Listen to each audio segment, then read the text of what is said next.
Hip hop! Dear sweet goodness, Luigi's Mansion 3 looks so good. So good, you guys. I'm gonna go over this aspect a little bit later, but oh my gosh, all of the fears that I had with that first trailer, they're gone. They're completely gone. 100% gone. All the like, I don't know about this. I don't know if it's gonna be like that. I hope they do. No. Toilet. Flush it down. Flush it down forever. It's all gone. This game looks so amazing. Like, gotta start though. Gotta start from the beginning. There's so much hype going on. Every video I make, I just want to be like, but no. You're gonna stop. Calm down. Start from the beginning.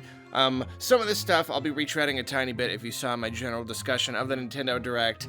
You know, some of it'll be a little bit about the same, but I'm trying to expand it into a full thing here because there's a lot of individual details that I really want to talk about with all the stuff we've seen on Luigi's Mansion. We got a whole new, nice long trailer, and then a nice long treehouse presentation that really gave us a lot of details, really broke open the game fully, and just showed us what it's going to be about. So first up, that story. Just once again, I am so immeasurably pleased about the story situation in this one. Because, I mean, you know, like, the overall story in, like, the original game was cool because it was just different. It was like, oh, like, Mario's gone, or Mario's been kidnapped or something, and Luigi won a mansion, and he's gotta go save him. Okay, cool. Then Luigi's Mansion Dark Moon comes in. It's the same basic thing. It's pretty simple. It's, you know, Luigi goes and gets sucked into his TV by Egad, who brings him there because, oh, King Boo stole the pieces of the Dark Moon. You gotta do it. And I'm sure, like, this is still gonna be the same basic idea. It's still just gonna be like Luigi's gotta save all of his friends. But what I've seen of, like, the opening cinematic has excited me more than it probably should. For all I know, it's 45 seconds long, and we've seen most of it in little bits and pieces, but, like, it just, something about it is resonating so hard with me. It's seeing Luigi and all of his friends, like, vacationing somewhere, going to a hotel, like, it's sort of like in Super Mario Sunshine. It made them feel so real. So, like, hey, let's go have a vacation.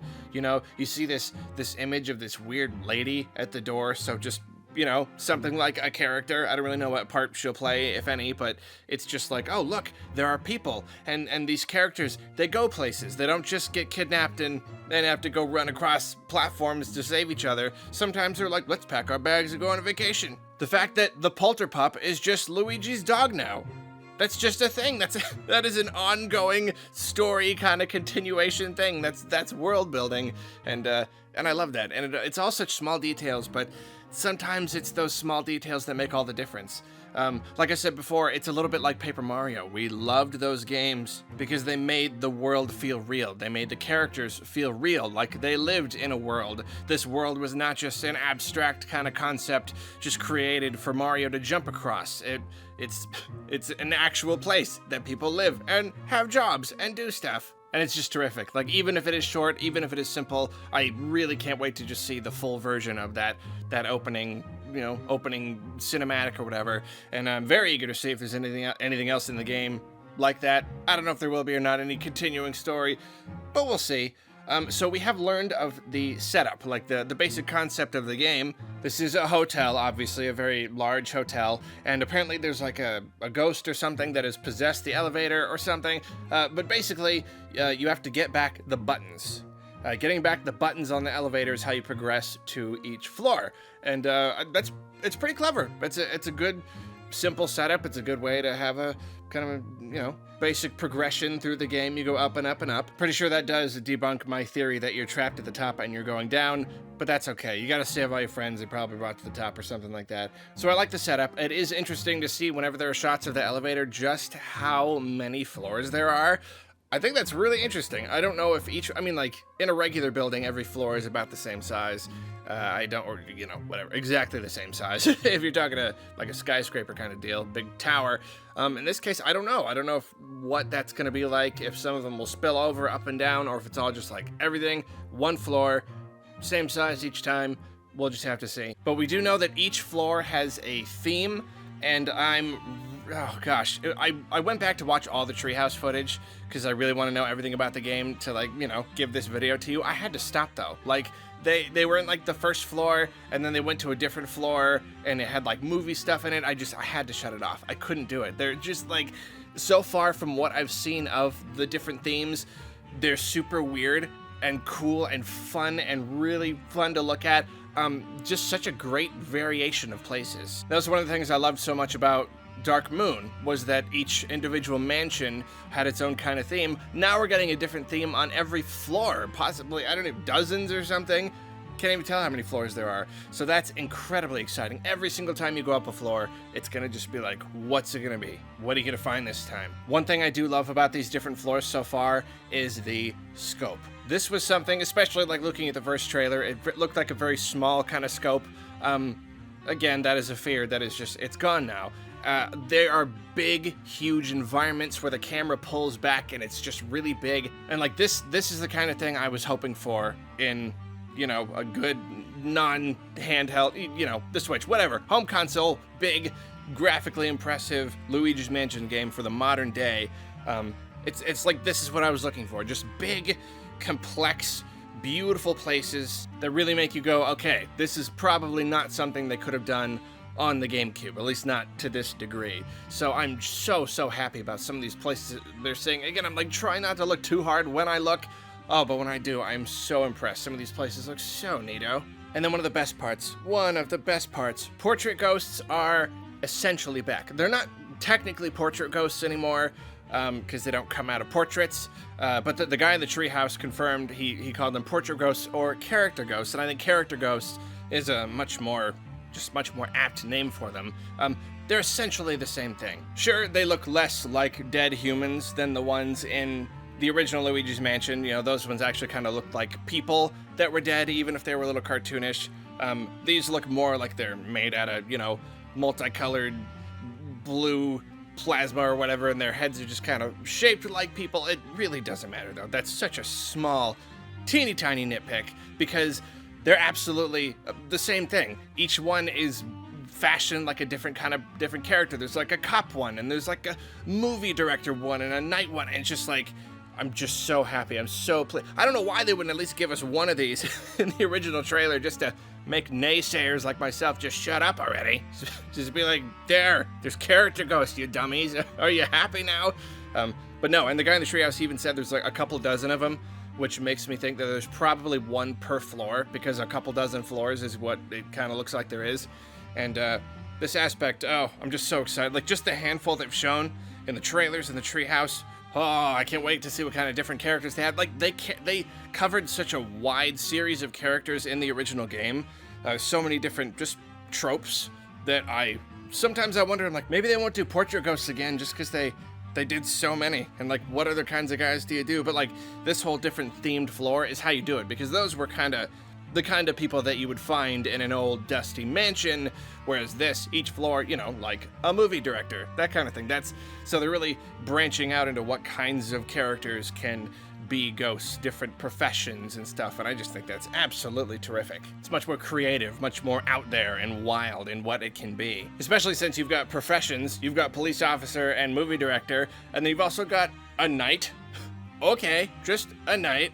And what else do we get? Astronaut, pirate, just basically anything. So speaking of the different ghosts and the environments and the scope and everything, very important part, it looks so much better than it did in that original trailer. That is another thing I was slightly worried about. I went over it a lot in my video on it. It just it didn't really have a level of polish on it. It looked kind of basic. It looked a little bit like the 3DS game, just with higher resolution, all that stuff. Oh, but they did it. It is night and day. Just like take the first trailer and the video of Luigi coming in through the door, and then compare that to some of the close-up shots of Luigi in this trailer. Just night and day. He's smoother. I feel like the poly counts might even be higher. There's more texturing and detail on his clothes. Just everything about it. And then just the environment. It's that little level of polish I was looking for. The one that makes it look like a finished, beautiful Nintendo game, you know? The lighting is better. Mostly just the lighting and the shading and all that stuff. We finally see particle effects and stuff like that. And especially when you see these big, giant rooms with it's just a million little details. It's such a richly populated with just doodads and things on the walls and design and everything. See how it comes together. It looks beautiful. It looks absolutely wonderful. I am still having to get used to this new style. It is still obviously the Dark Moon style, which is a little more on the cartoony side. Everything is a little more angular, and of course, I do miss the weird kind of grim realism of the original, but this is something I have to just get over, and I can't even say that this doesn't make sense. Like, it does make sense. I liked that the original felt so weird because of its realism, but I'm trying to, like, appreciate it as its own thing and admit that it doesn't need to go on forever. Like, I can still appreciate it for being that way, while still admitting that this new style makes more sense for the series going on. I feel like it allows for more freedom of cartoony expression, and it's incredibly stylish. It's really wonderful to look at, even if you lose that kind of weirdness of the original. I'm trying to let go of that, because it doesn't make sense to hang on to that. It doesn't make the old game go away. Every Luigi's Mansion in the world doesn't have to capture that same kind of mood. We still have the original to appreciate. So more and more and more, especially now after seeing all of this, after seeing just how terrific some of these things are, these environments, I'm just about there. The percentage is going up and up. I'm about 88, 89 now. I'm almost 100% there of just finally letting go of the original style and embracing this new one. Won't be long now, because, I don't know, it's rising by the minute. I think I'm just, I don't know, maybe even low 90s by now. But I don't know, it's very, very terrific. And I can't let my love of the original impede that. It blind me to just how wonderful and beautiful and perfect this looks. So let's talk about abilities. I have talked about this before, but I absolutely cannot stress enough how amazing I think all these abilities are. In Dark Moon, I loved so much how the abilities that they presented, the new ones, they felt so natural that I would forget that they weren't in the original, because they just felt so good.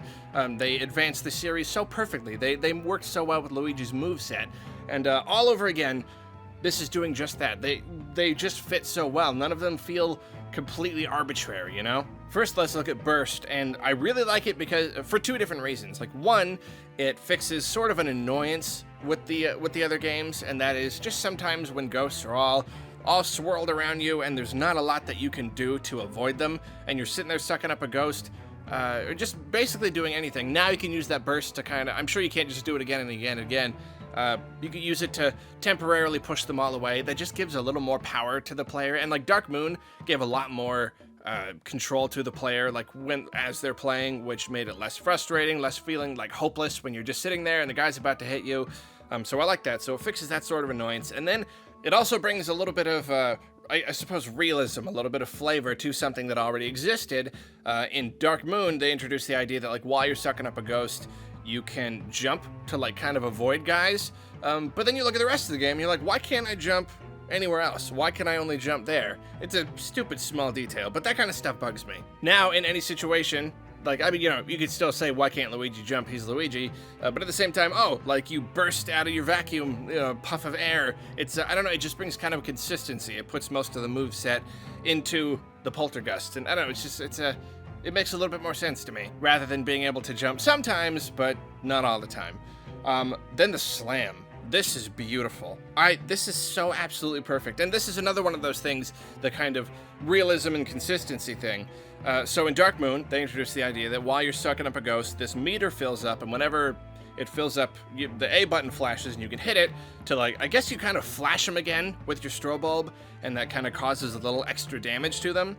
And then you get more meters, it fills up more times. And it felt good to do, but like when you think about it, like why was it doing a bunch of extra damage to them? Like light doesn't generally do damage to them.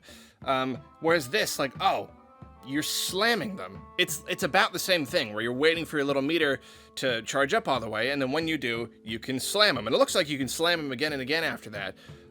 So in that realism way, it's like, great. It just makes more sense now. Oh, you're giving them a good whack. So now you know why their health is going down. And again, there are two reasons why it's good. First, that one, the kind of consistency thing. And then in a more kind of tactile way, just the way it looks and feels. I think one of the strengths Luigi's Mansion has always had since the very beginning is that something just feels good about sucking up ghosts. I don't know exactly why. It's just good. It just feels really good, and it's something that I've not had in any other game. There's something what sets Luigi's Mansion apart, I think. One of the things that just makes it like, why a game about Luigi sucking up ghosts? Why is it so good? That's why. Something about the gameplay is just great, and this adds so much to that just good feeling of sucking up a ghost. It's just, it's tactile, even though it's not technically because games, you can't feel them, but that's the word that I tend to use. Just whipping around that vacuum and smacking them into the ground, it's just good. It looks like it just feels good. And then, of course, I love how it slams into other ghosts, which is another good way to kind of protect yourself when you're engaged with ghosts, and so you feel less helpless, like you're just like, oh good, they're gonna come punch me now and there's nothing I can do except let go of the ghost. No, now you swing them around, smack the other one, squish them. Oh, it's excellent. But here's one thing, I really don't know how this is gonna go. In the first game, the longer you sucked up a ghost without letting go, the more money you would get out of them. In Dark Moon, it's the more you charge up your thing and you hit A. Like if you just suck them up all the way without doing anything with the A button, you get very little money. If you get in a lot of charges and eliminate them in the end with that charge, you get more money. Here, they seem to just charge up the meter and just smack them till they're gone, and then whatever pops out. The way Dark Moon did it was an interesting mechanic, and it made a lot of sense, because the more skilled you are, the more money you get. But it also did kind of lead to this constant pressure, this feeling that I was not doing as well as I could, like this disappointment. I would suck up the ghost, but I would go, yeah, but he got sucked up right before I could hit the A button, so I got 2 coins instead of a gold bar. I don't know if they've done away with that or what, because like I said, they just smack them again and again till they're gone. Maybe they're just not displaying the way to do it. I kind of do hope they did away with that kind of thing, where you've got to do it with the exact perfect timing and you're constantly losing and feeling like you're losing money. I don't really know. I'll just have to wait and see on that one. Another very small thing. The animation's a little weird. He seems to like smack the ghost and then whips the ghost behind him so fast. It's like 1 frame. It's almost like they teleport behind him and then smack down in the same place on the floor again and again. There's some times when he goes like left and right over his head, but the times when he just goes boom, boom, boom in the same spot, it's a little awkward. I kind of wish that always you had to go boom, boom over your head, left, right, left, right. You know what I mean? Forward, back, forward, back. A small complaint, the sort of thing that could change. It's a little weird. Like back, forth makes more sense just realistically. It's less awkward with this near teleportation thing they're doing, and I think it would just feel a lot better. So then the suction shot, this is just another thing that just feels like it fits so well with the series. You can blast your suction cup onto anything, and it's got a little rope on it, and you can then suck that rope to pull stuff, and just like, it's got so many applications in battle, you know, pulling away armor and stuff like that, getting ghosts in the face, and then of course in just like progressing through the world. It's very empowering. Anytime there's just a thing, it gives you something to just move the world around with even more, whereas before everything either had to have a rope on it already, or be a curtain or something like that. In this case, no, you can just blast anything you want. Obviously there are certain things that you'll be able to, but it looks like they've designed a lot more of the game to interact with that, and I think that's really, really exciting. There's just so much you can do with it, and it's another one of those things that just looks like it feels really good to do. It's just very, very empowering and fun. Then there's Gooigi, and this is a lot of fun. This, allows you to control Luigi and Gooigi kind of separately. You go back and forth, you don't do them at the same time or anything. It would be a little bit fun if you could use both sticks or something. So obviously there's probably going to be puzzles like this where you have to switch back and forth to hit different switches and stuff like that. So like that's good. I really like that. I love the fact that Gooigi can't touch water. That's just a nice little, he's not just purely another Luigi. He can slip through bars and spikes and into other places. It's a lot of fun. My only worry there is anytime a game is built with co-op in mind, because with Gooigi, it's a single player game, you can control him yourself, just go back and forth, or you can hand a Joy-Con to another person and you both control them separately. And that is pretty cool, but yeah, anytime a game is built with co-op in mind, designed to be played co-op the whole entire way through if you choose, that's when I worry about the design being hurt. I don't think it's the case here, but it's always something I've got in mind. The idea that, oh, well, if you're not playing co-op, then Gooigi becomes just kind of tedious, because then it's just back and forth and back and forth. Do you know what I mean? I'm slightly afraid of that sort of thing happening. Like, it's one thing if you've got 2 players and it's like, oh, hey, you're the Gooigi, you gotta go through those bars or whatever. But it's another when you're just like, I'm the player, I go up, oh, look, bars, let me just be Gooigi and run through.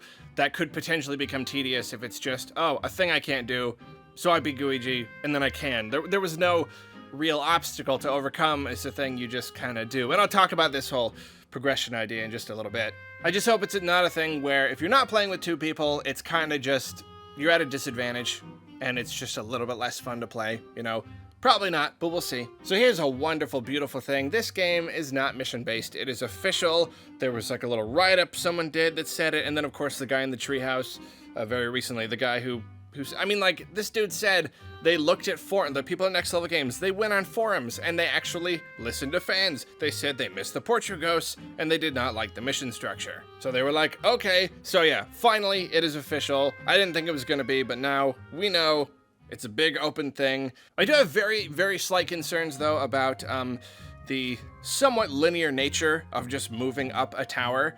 It is open again, it's not mission-based, but it might end up feeling a little bit mission-based. You're not gonna get pulled back to a bunker, but at the same time, is each floor gonna be self-contained? You know what I mean? Like, I have to wonder if returning to old floors is even gonna be a thing. Will it even be possible? Or if it is possible, will there be any reason to do it at all? And the thing about all these abilities is, I feel like they would be better given over time, because they're the kinds of abilities that can, you know, unlock new areas. Like, what if you see spikes and you're like, oh, how do I get through spikes? I don't know. And then later you get Gooigi and then he can go through.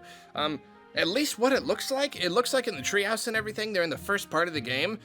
So it kind of just looks like in the first part of the game, you have all those abilities. It could have just been a demo build.